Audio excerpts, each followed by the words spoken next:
I've known her for a few years now. She's a very sweet lady. She's, you know her from Mr. Roberts. You can watch her on I've Got a Secret almost every night on the TV game show network. She's a sweetheart, and I love her. Please welcome Betsy Palmer.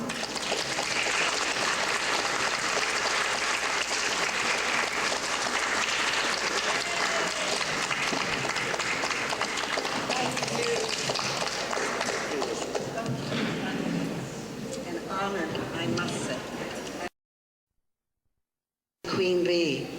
Well, first of all, Joan Crawford and I stayed friends till the end of her life. We got along very well with one another. And we both respected each other because we both are kind of anally retentive. We scrub floors. In fact, when I'm down scrubbing my kitchen floor, I always say, "This one's for you, Joanne." You know, I used to call her Joanne. She was so impeccable about what it is that she did as an actress, always. There was a man by the name of Charlie Lang, who Charlie is now in his 90s, and he was her cameraman. And I remember that we were doing a scene, a shot, where it was just the two of us. And it was a close-up over my shoulder to her, and then they reversed it for me. And I remember the shot was on her, and Charlie was doing the lights and everything, and we did the scene, and he said, "That wasn't good for me." He said, "I needed to adjust something." And he came over and he whispered to her, he said, "Darling," he said, "you're straining." And it was true, her neck was, you know, she was a moment of anger, and also, and we women in our necks anyway, turkeys, Anyway, he just put a nice shadow over her neck. She did the scene again, perfect, not a strain, nothing. She came on the set early before we started doing the show, and was wearing the clothes that Jean-Louis had designed for her. And that lady gave a style show, walking down in front of the camera. Everything she did was to perfection, to the degree that probably she was a very great taskmaster for herself.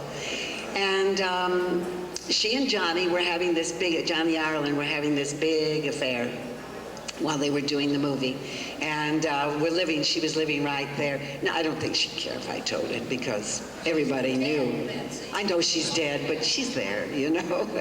And so I remember that one morning they called me. I was not supposed to shoot that day. And they said, "Get your Fanny down here to the set." They said, "They've been boozing and bawling all night long, and we can't shoot them today. They look so haggard."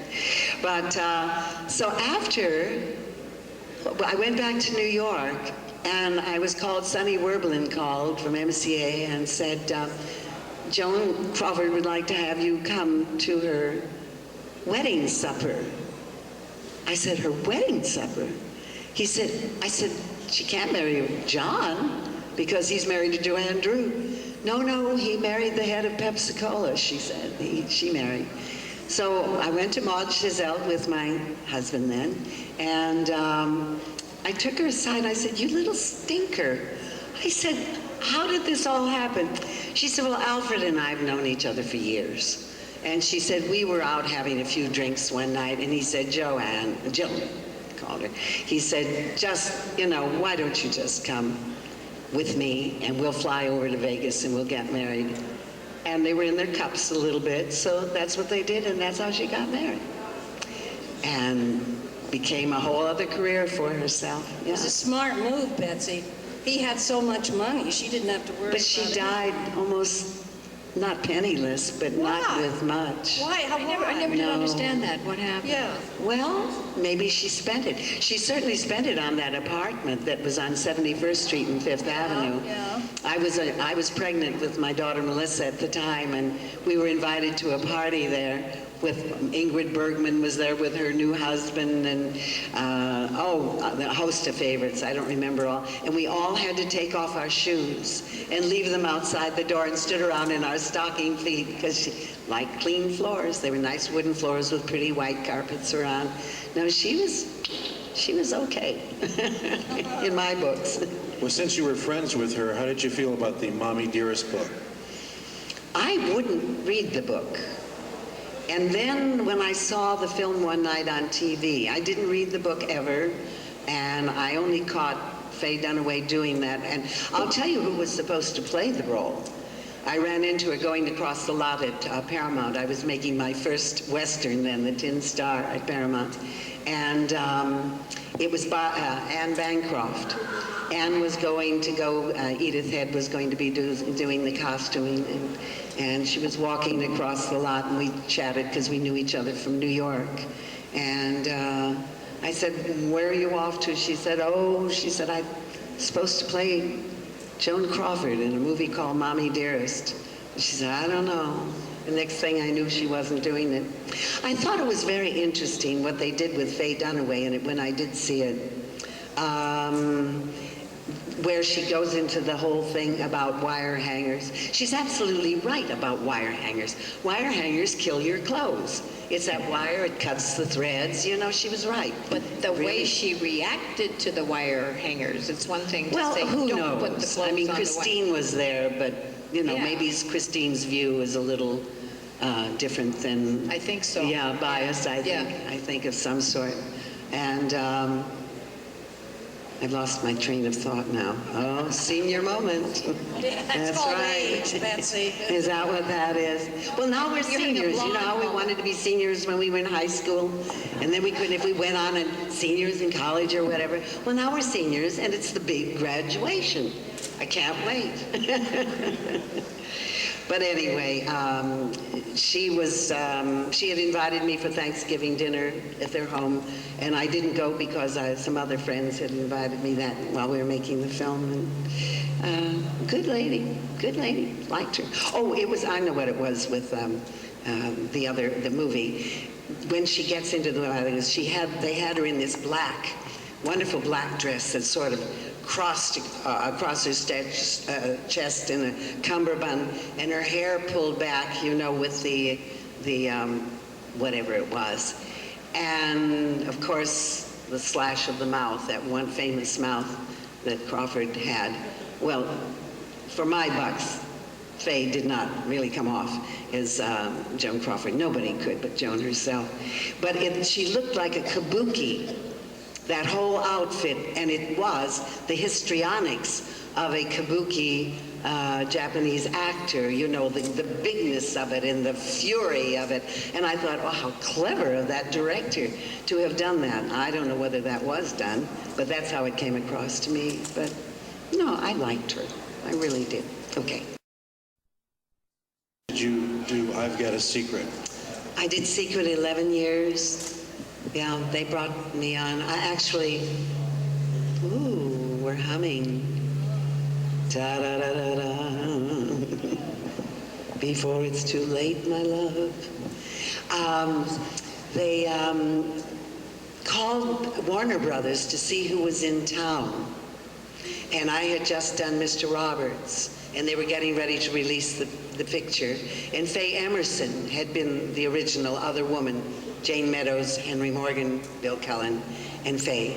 And so the publicity man said, oh, how about Betsy Palmer to come on as a substitute? Faye was going to be off the show.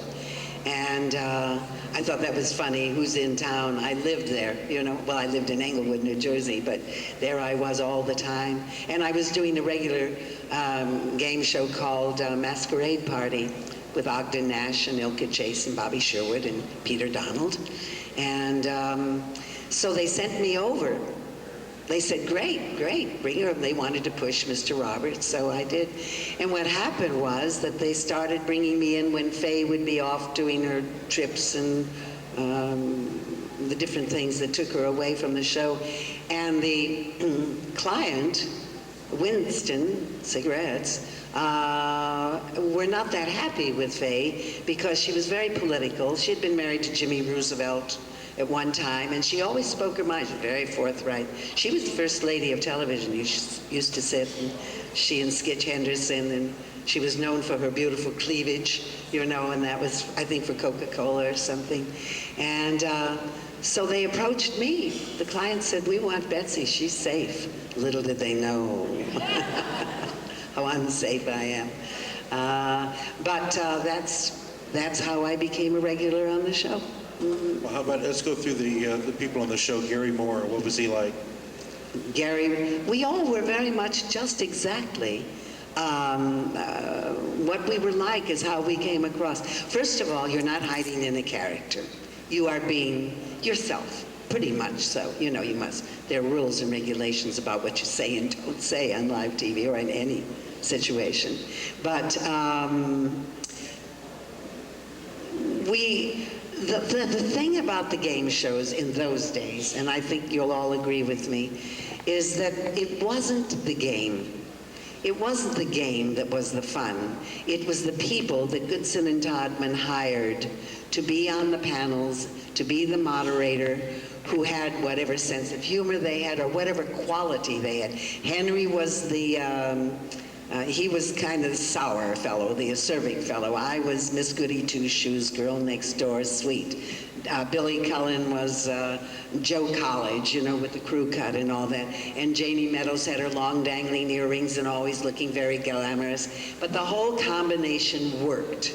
It worked. Arlene Francis and Dorothy Kilgallen and Bennett Cert worked with John Daly. That was the very elegant bunch at Sunday nights.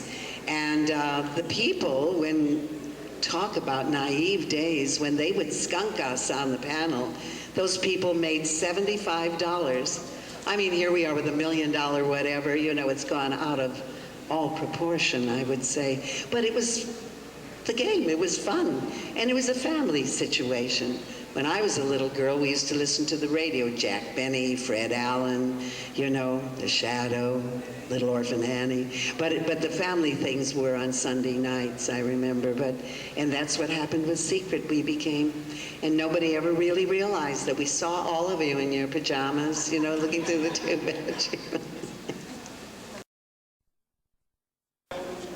It was all live. All live in those days, all black and white, yeah, no tape, no. Once in a while they'd maybe film a sequence on some film that would be put into the live show. That happened sometimes, I remember. But there was one where I was a rum smuggler or something back in the 1800s, and there was this big scene that was supposed to be a rainstorm, and I'm on the beach of the ocean and the cave, and that we did on a piece of film with a big wind machine and a lot of rain going all over the place. But the show was live. No, all of it was live. Very strange things happen on live television, but great, just great. I remember when I was doing the Studio One at one point in time, and it was a small studio. The studios were not new and modern now. They were old theaters that they made into studios. And there were brick walls, and they would hang these draperies, like gray cotton, over the bricks so that if the camera would happen to shoot off the set, it wouldn't be just a brick wall. And then they had a bank of lights, like footlights, down at the bottom that sort of lit the whole thing. And I remember that, and in those days, all we girls always wore underwear on the set, because you were changing clothes right on the floor, that's right. And all of a sudden we're in the middle of the show and everybody's smelling smoke. And one of those curtains had caught fire from the lamps underneath it. And there were all these cables all over the floor with the 3 cameras, all the electrical wiring. Here you are running in Pearl, this sweet, wonderful woman, getting you into your clothes. And I was thinking, oh my God, I could be electrocuted. And I could have been electrocuted when I did Peter Pan once too, and there was lightning. We did it outside down in Washington, D.C. They finally stopped the show. I was up on this wire. I could have been just a chunk of burned meat, you know, but it didn't happen. I was supposed to be here today. So, but lots of things. I remember there was a director, Rod Steiger told this story. And it was a Western that he was doing, and he had this scene with a fence between him and the other actor. And the cameras, again, we always worked just with 3 cameras in those days, and they always were moving around, and they were doing the close-ups. And Rod looked down, he saw something moving on the floor, to below him. And he looked down when the red lights went off on the camera. He knew that he wasn't on in the shot. And he looked down, and here was the director, who's now dead, whose name I never can remember. But he's at his feet saying, "Cut every other line. The script is long." Cut every other line? Can you imagine trying to computerize that in your head? Oh, he was insane, that man. He also did an hour show once, you know, and 5 minutes before the show was finished, And no, this is the director again. He's in the booth. No, he was in the booth, the same director. And he just closed the script up and said, "Well, I did my part," and left. And thank God that there was a live orchestra, a live band on the show, and he just played music until the show went off. Because, you know, an hour show had to be an hour. That's all. It was live. Yeah. The Today Show I did live, of course, with Garraway. And he hated that monkey, and the monkey hated him. The monkey loved me. Oh, wild times, I tell you. A cow bit me in my stomach. It was United States Steel Hour. We were doing Papa Is All, which is a Pennsylvania Dutch thing, meaning Papa's dead. And yeah, Dickie Moore and I were the brother and sister. Jessie Royce Landis was Mama, and Walter Slazak was Papa. And they had this live cow on the set because we were farmers. And Dickie and I had this scene again at this fence, and the cow had not been milked. And it wanted to be milked because it was painful for her at the end of the day. She'd been there all day long and was mooing, you know. And the show, you're in another scene, the cow's going moo. And when we were doing the scene, that little cow just went under my skirt and just bit my stomach right there, standing there. Didn't break the skin, you know, but I thought, down cow, bad cow. Was it a calf or a cow? It was a calf is going to have milk? I think not. You're not a country girl, honey. We did get her sexes mixed up. She got her what mixed up? Sexes. Oh, sexes. No, I was thinking that maybe... You were not thinking. Why should this time be any different? No, anyway, I thought you were talking about a cow, and maybe she wasn't looking to bite you. Maybe she was looking for milk. I wasn't pregnant. You didn't have to be. What would she know?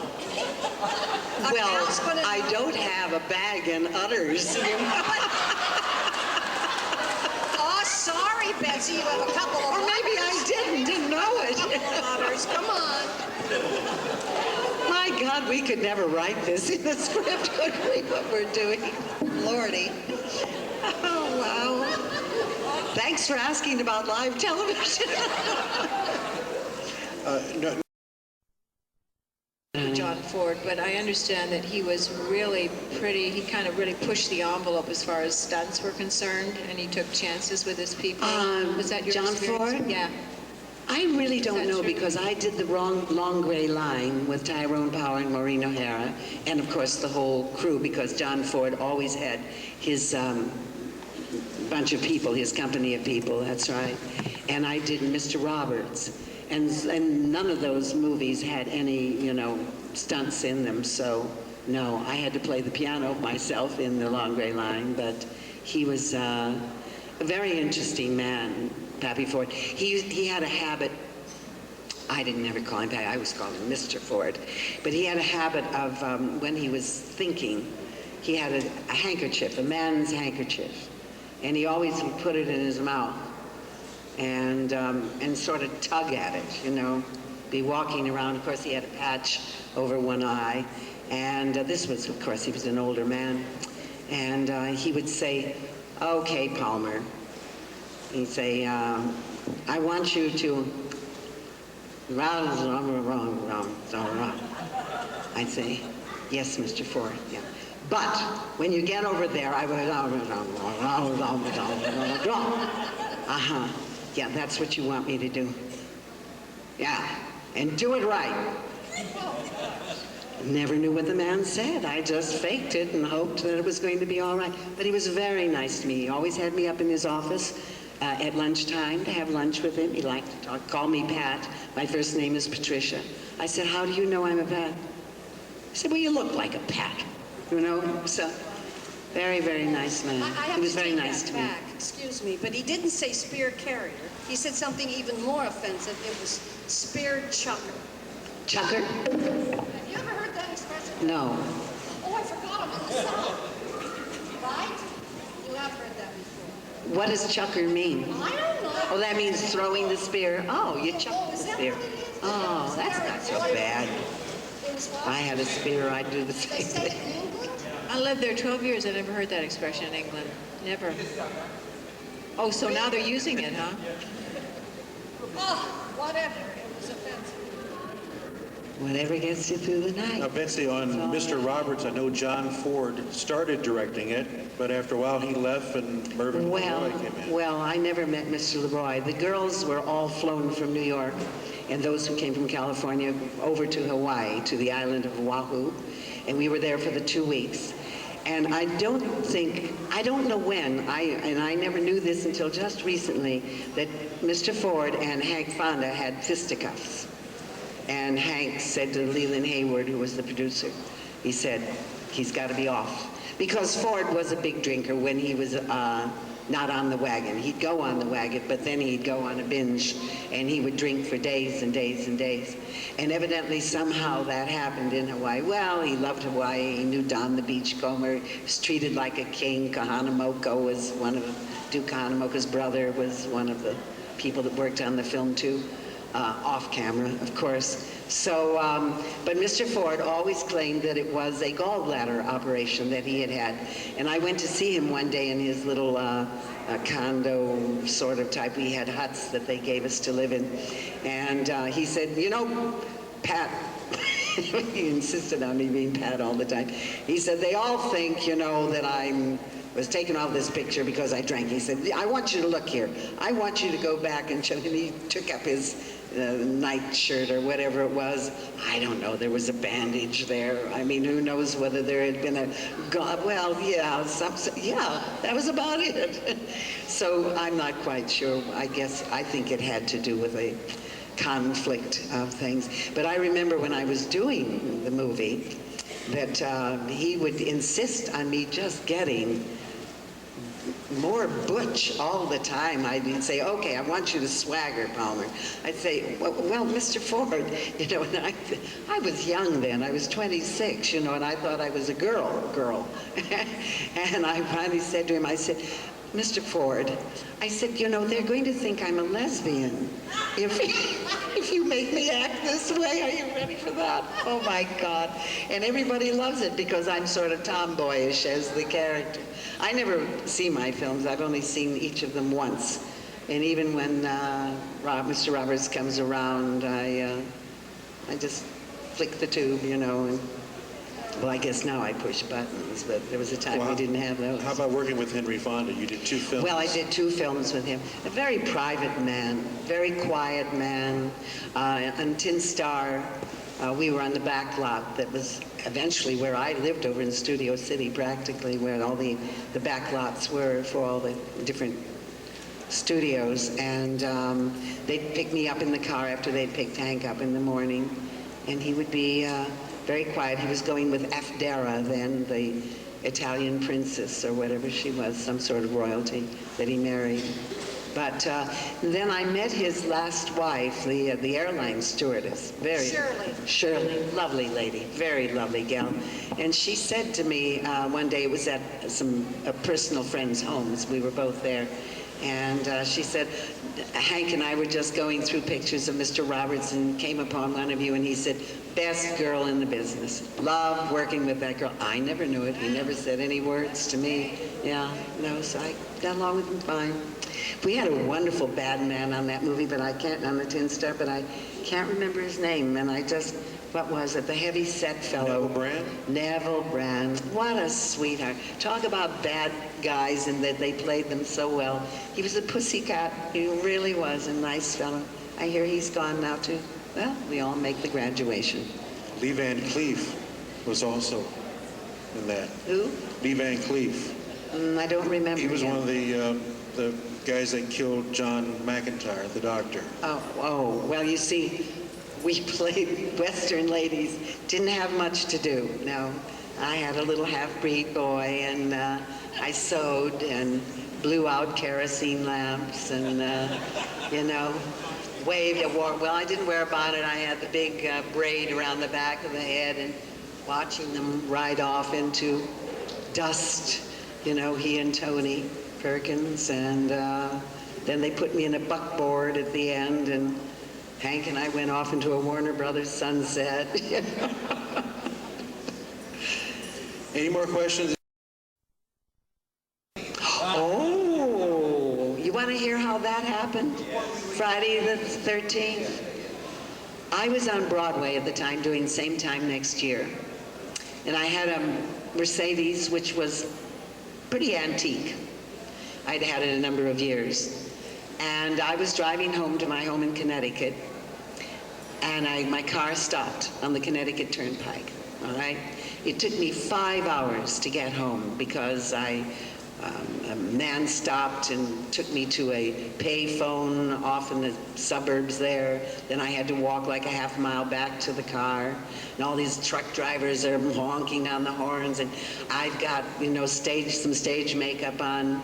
They probably thought that I was lady of the evening. There's certainly a lady of the freeway or whatever it was. Not a freeway, but turnpike.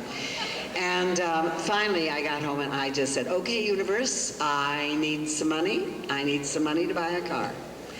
That was like on a Tuesday. On Friday, my agent called and he said, how would you like to do a movie? And I said, great. California? No, because I hadn't done a movie since the 60s. And this was the 80s, I guess. And he said, no, it's going to be shot here in New Jersey. And they'll pay you $1,000 a day, and you have 10 days work. I said, great. I found a little Volkswagen Scirocco that I want to buy. It's $9,999.50. Just cover it, all right? So I said, fine. And he said, it's a horror film. And I said, oh, no. No. I've had enough trouble living down being a game player. I want people to know that I am an actress. But I said, send me the script. They sent me the script. I read it. I said, nobody is going to see this piece of junk. I have now cleaned up the word that I used, but I said, no, I'll do it. Drove that broken down car of mine up to those hills up in New Jersey, over the Pocono Mountains area there, and I see this sign, Crystal Lake. And I thought, oh, I used to spend my summers at Crystal Lake in Warsaw, Indiana. I said, well, that's a good sign, And that was the beginning of shooting the film. I was only there with the one girl, never knew Kevin Bacon, never knew all the other people that were there. It was so cold, it was by then September. It would be snowing at night, we couldn't shoot. The girl who was the only girl left, in that movie, you can see it yourself. It was a Boy Scout camp called Camp Nobi Bosco, North Bergen County Boy Scout camp. And in that first shot where she and I are in the cabin and she's piling up all that furniture against the door so the killer can't come in and get us, I said to Sean Cunningham, who was the director-producer, I said, Sean, I said, you can't do this. I said, she's piling all this furniture up inside and the door opens out. He said, nobody will ever know. Well, you now know, all right, next time you see it. And then I was supposed to hit the girl at some point. Well, on stage, you really do give a person a hit, but you do it along the jawline, so you don't break the jaw. You do it in a way. So I said, well, come on, let's rehearse the scene, Andrea. And so I give her a potchki, on the big, oh, Jean. She started to cry on the floor. I said, what's wrong? He came over. I said, well, nothing. I said, I was just rehearsing the scene. I've got to give her a smack in this scene. He said, no, Betsy, no. In movies, we don't hit people. We miss them. And I'll put the sound in later. Never put the sound in. Never did. So I missed her. looks a little silly. But that's, and everybody thinks I get these big residuals, $15 a year. And I don't even get that anymore. And they just asked me to do the one that they're doing with Freddie of Elm Street, and they're shooting it up in Vancouver. They wanted me to work for scale. I'm the queen of the slashers, my dear. I said, oh, I think not. And then I just said, no, I'll just stay just Mrs. Voorhees, who I am now. We'll let it be. You better do it, dog. Betsy, because the business has changed. I That's all know, they wanna but pay I you for haven't is changed. scale. And I have more respect for myself. The scene, I'm supposed to be at a grave and saying, Jason, you've let me down. You didn't kill all those people I told you to. That's one scene, right? The next scene is that I hear that my face drips off and it becomes Freddie of Elm Street. Please give me a break. No way. I'm not going to. No It way. adds to your pension, darling. It adds. Oh, that. Yeah. Okay. Well, somehow it'll all work out. Well, we're out of